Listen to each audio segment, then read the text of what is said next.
The night air hung heavy over Millbrook County as a black SUV sat quietly on the shoulder of Route 12, its engine silent, headlights dimmed. Inside sat a woman mid-40s, black, composed. Her name was Dr. Elise Merritt. But to Officer Darren Colton, pulling in behind her with lights off and suspicion high, she was just another late-night driver who didn't look scared enough. And that made her dangerous. He approached her window with the swagger of unchecked authority. "License and registration," he barked, rapping the glass. "No cause, no reason. Just tone and presence."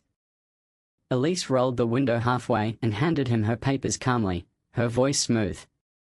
"May I ask why I was stopped?" Colton scoffed. "Out-of-state plates. Lights out on the back. It's late." "That's enough." It wasn't. Her plate was fine. He hadn't even looked. But he didn't need a real reason. She was alone, black, and unbothered, and that was enough. What Colton didn't know was that Elise Merritt was no ordinary woman. She was the chief investigator for the State Department's Office of Civil Oversight. And she wasn't passing through.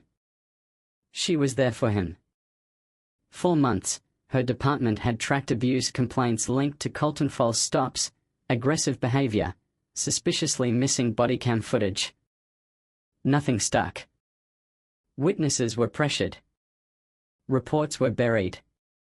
So she came in person, unannounced, with one goal: let him reveal himself. And he did. He mocked her silence. Called her sweetheart. Smirked when she didn't react.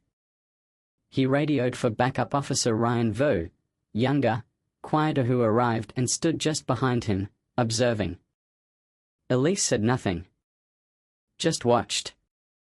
Waited. Then, a man stepped out of a parked sedan across the street. Carlton Vega. Latino, mid-50s, phone in hand, filming. "Just making sure nobody disappears tonight," he muttered into his live stream. Colton snapped toward him, demanding he move along.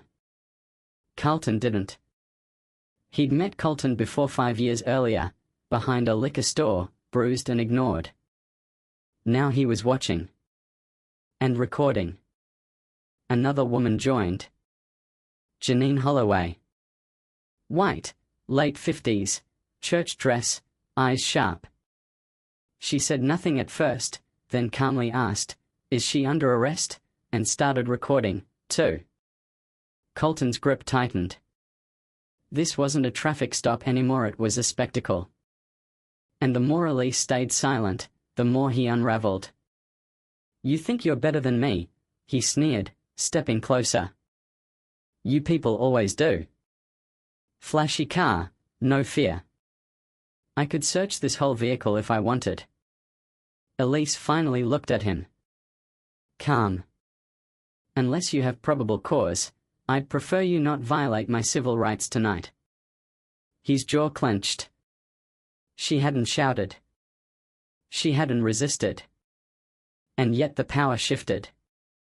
Then, with measured precision, Elise reached into her bag and pulled out a compact wallet. Not her ID badge. Dr. Elise Merritt. Chief, Civil Oversight Division, State DOJ. Colton froze.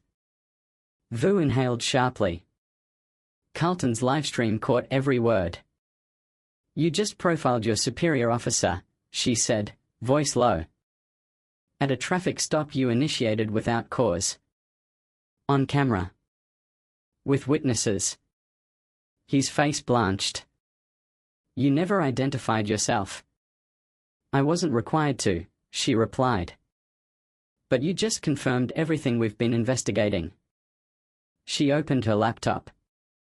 The sub's monitor lit up. Bodycam footage from prior stops played in grainy silence. Colton grabbing a woman's wrist, yelling at a teen recording from the sidewalk, threatening a black rookie officer behind the precinct. Vu stood stunned, shame twisting his features. "You planned this," he whispered. No, Elise said. We stopped protecting him from himself. As the third clip played, showing Colton hurling slurs in a station parking lot, Elise tilted the screen. A PDF appeared, dozens of complaints, internal memos, buried files. All under one name, Officer Darren Colton. Carlton whispered, "He's done." By dawn, the footage had gone viral. Thousands had watched. The headlines hit: DOJ official profiled during traffic stop reveals officer's history of abuse. Public outcry exploded. Colton was suspended within hours. Federal review followed. And Elise? She said nothing to the press. Gave no speech. Just one quiet glance to the camera before driving away. A week later, a mural appeared near the courthouse. Her profile in grayscale, eyes focused, calm. Below it, 5 words. She never raised her voice. And she didn't have to.